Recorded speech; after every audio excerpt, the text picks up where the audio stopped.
As the ship glides into place on the connecting bridge, its automatic systems, nudged there by the port's docking protocols, feel a sense of relief. Seraphim burned hard out of the dark side, and you dropped in and out of consciousness in your seat as the rig made its way across the belt. But now, with open space between you and Lane, you feel fresher. More awake. Seraphim breaks the silence. You're a good sleeper. His eyes don't leave the monitor, and you realize this part of your escape is routine for him. You and he must have docked the ship countless times in their work for Lane. The problem is you don't remember any of them. We made it! Whispers, closing his eyes, letting out a sigh. Sound. Shakes his head, and then flips from the pilot seat. Seraphim reaches up, flicking through a set of switches in a practiced fashion, completing the shutdown. You watch a little frustrated with your own uselessness. Running the rig, you realize, is just another thing you've forgotten. The clunk that runs through the walls of the ship is followed by a short, percussive alarm tone from the pilot's console. Docking complete.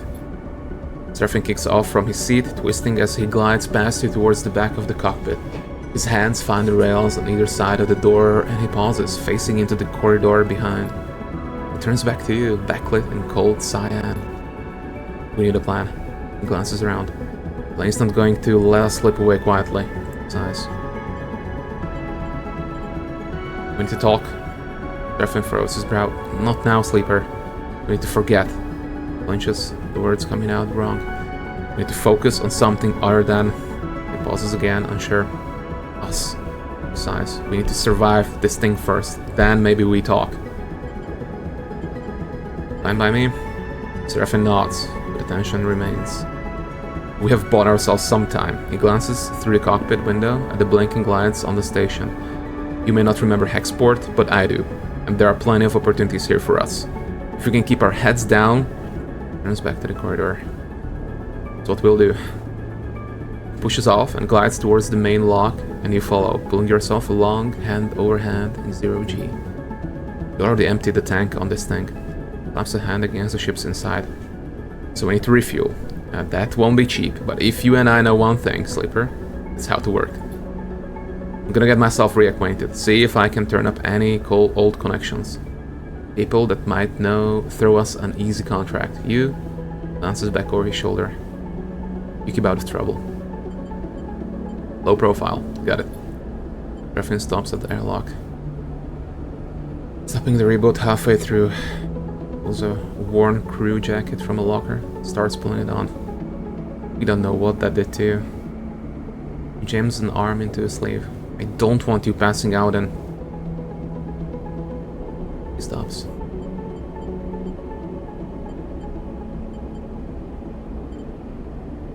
Be fine. Seraphim drops his head, swearing to himself. He grabs another crew jacket and thrusts it at you. Just put the damn hood up, will you? Take it and slip it on. Thank you. Seraphim nods. He stabs at the button to open the lock. The inner door hisses open and Seraphim glides through. Wait for a little bit, then leave. Anyone looking for us will be looking for two people traveling together. Looks at you in your own worn crew jacket, limited disguise for what is clearly a sleeper. We meet back here later. Any trouble? Same thing. Meet here. He surveys your disguise again and shakes his head. This is a shitty idea. He gives you one last look. Maybe find yourself something to eat. Suddenly you recognize Seraphim's instinct to look after you. A flash of a relationship now lost to the reboot. Catch. Seraphim throws a handful of something towards you. You manage to grab the projectiles, and when you open your hand, you see a stack of cryo chits. That should get you some food. We'll need some more for fuel and supplies. Promises. That means odd jobs on the station for both of us. Seraphim kicks off and glides down the docking bridge. Don't go too far, alright? Counts as he leaves. Take it slow! And with that, he is gone, leaving the connecting bridge and heading into Hexport's docking concourse. You wait for a moment in silence. Make a plan. You try to think ahead to what might be coming. You'll need work, that's the first step, but what then? Plane will be coming eventually. The sooner you can put some distance between you and Hexport, the better. So that's the plan. Rest, resupply, and run. You shake the thoughts from your head and pull the jacket tight. See what Hexport has to offer. You kick off and glide into the port.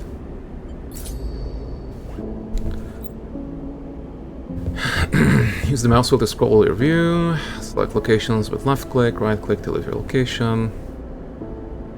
Welcome to Citizen Sleeper 2, Starboard Vector. The game runs in cycles during which you can perform actions with your dice, use crowd to buy food, fuel, supplies and items, progress clocks towards new scenes and events.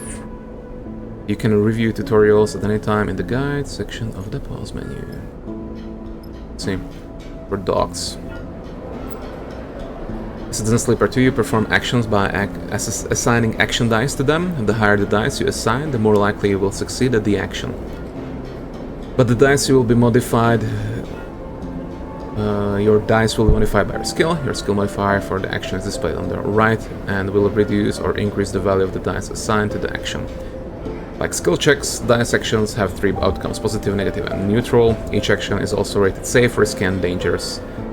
Based on the outcomes it has.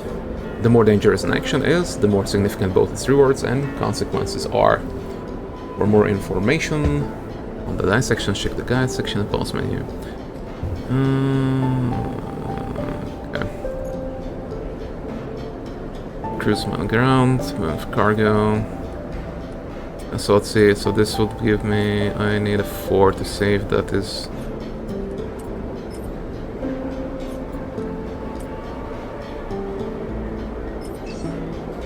Wow. Yeah, into it's commencing. So into it is going to be absolutely ass. Well, that's Hexport is really small, like really small. The rig is your ship and home in the starboard belt. While the rig is docked at the hub, there are multiple areas you can visit. The bunks use the dice to reduce stress. Galley use supplies to regain energy. Other locations will unlock as you play. While the rig is in dock at the hub, your crew will also help to gather resources to contribute to the upkeep of the ship. You can choose which resources they should focus on in the crew task menu on the left, and they have a random chance of acquiring it at the beginning of the following cycle.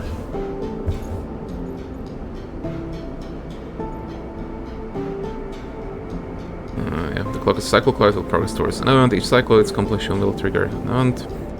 Put some distance between and lane, but you are sure that he'll close the gap as soon as he's able. Okay.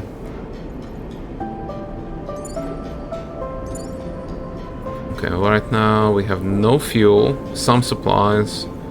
Yeah, let's scavenge for fuel for Seraphim.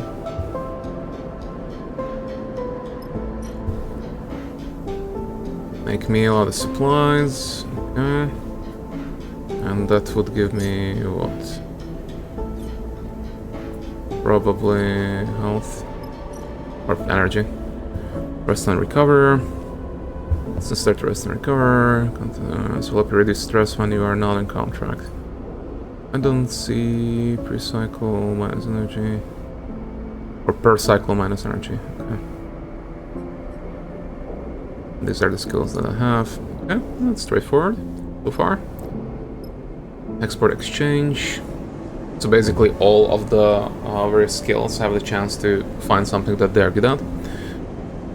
Doing scrap is all about identifying materials and cleaning up components. It's an engineer's job more than traders.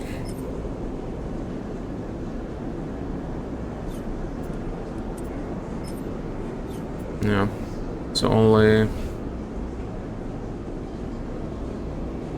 Interesting. Okay, there is further distinction, and one is still ass. Press the brokers. Yeah, so you probably won't necessarily want to use the low dice for anything. Okay, but I could do that. This one is going to be interface skill missing, which means that I can either do the risky one there, or the dangerous one there. Yeah, dangerous one there, or I could do the risky one here. Yeah. Interesting.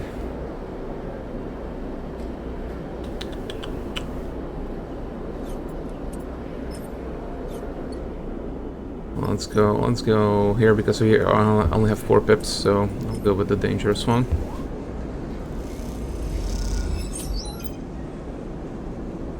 Use progress to clock. Clocks track your progress towards both positive and negative events and can be filled by performing actions or by passing of cycles.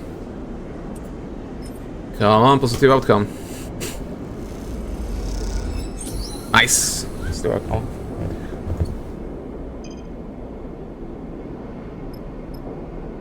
Export trade hall.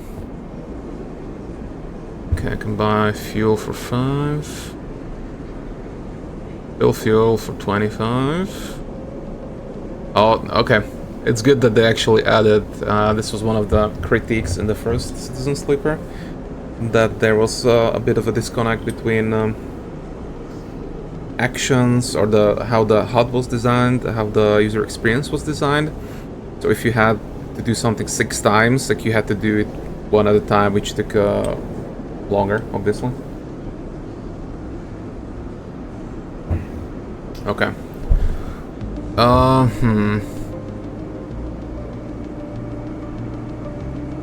Okay, so that's just purchase, raw purchase.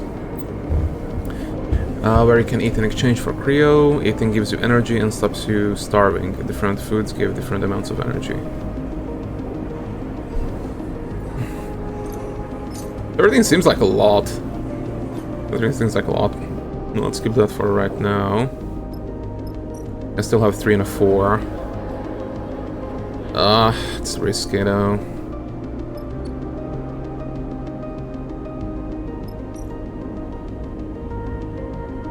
Let's use the 1 for that one. Not going to use it for anything. Minus stress. I don't. Is the top one the stress? Probably. 3 and 4. Okay. Well, I have to. Technically, probably don't have to use it for anything. Let's see. Let's see. Okay, it was a neutral roll. That was a positive hook. Okay. You have used all of your dice for the cycle. You need to end the cycle at your ship, the rig, to roll them. That did unlock something. Depends. Play Star and Stoker. SNS is a space or gambling game played with a custom magnetic dice. Cheats are stashed in symbol-marked cans, and winning is ruthlessly luck-based. Bender's Fry. Plastic bag of flash-fried salt-flecked tubers. The Ben's Fry brings spacers back to the scattered tables of the bar, cycle after cycle. Okay, and into it is... okay.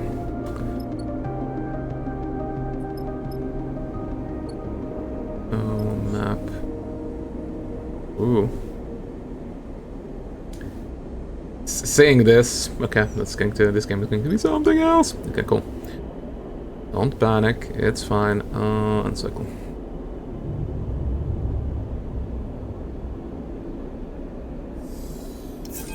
Okay, so we lost 1 energy with that. We're in trouble, Sleeper. Griffin leans into the bunks as you are getting up. Without further explanation, he disappears down the corridor towards the rear of the ship.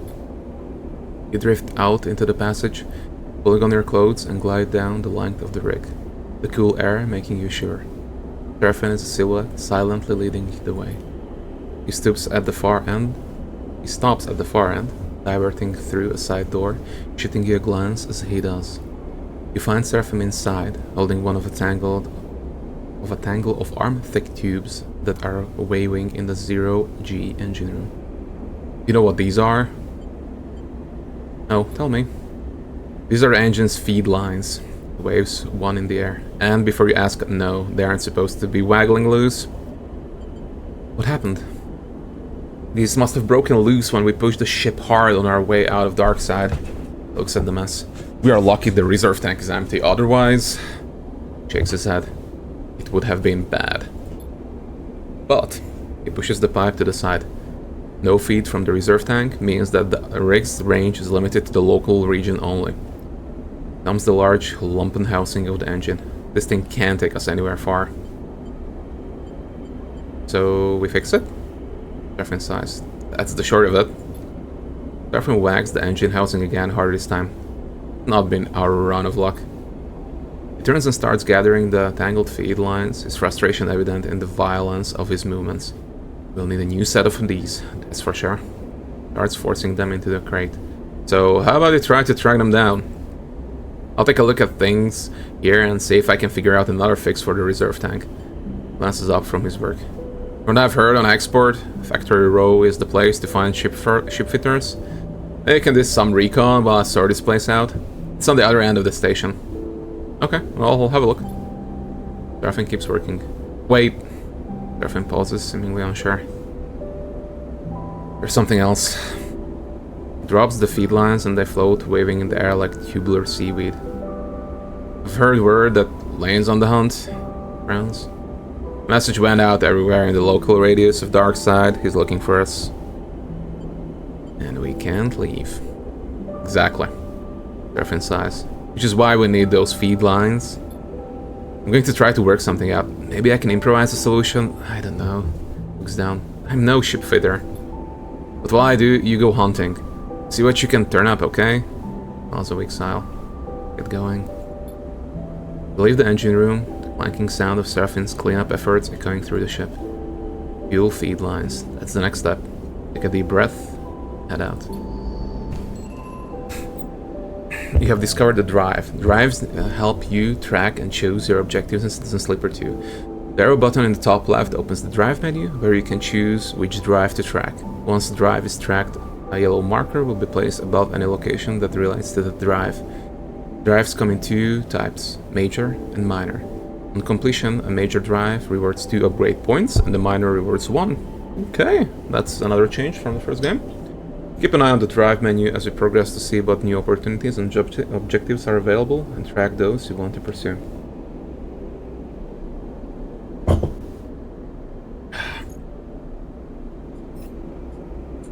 Escape Hexport. It's a major one, so it will reward 2. Okay, what's rig engine? The engine's fuel capacity is extremely limited, but new feed lines would allow you to hook up a reserve tank to increase it. Okay. Good dice rolls for today. New location discard. Factory row. Where's the row? Ooh. All materials. That's a +1. Okay, so this is going to be yeah, that's a negative, and this is a positive. Okay. Factory row is filled with workers hauling materials through its zero-G corridors. Helping might win you some fans among the factories.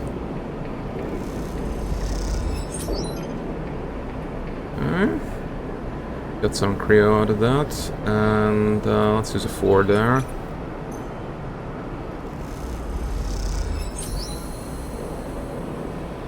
I'm lucky so far, and the boot is going to drop. The shoe is going to drop.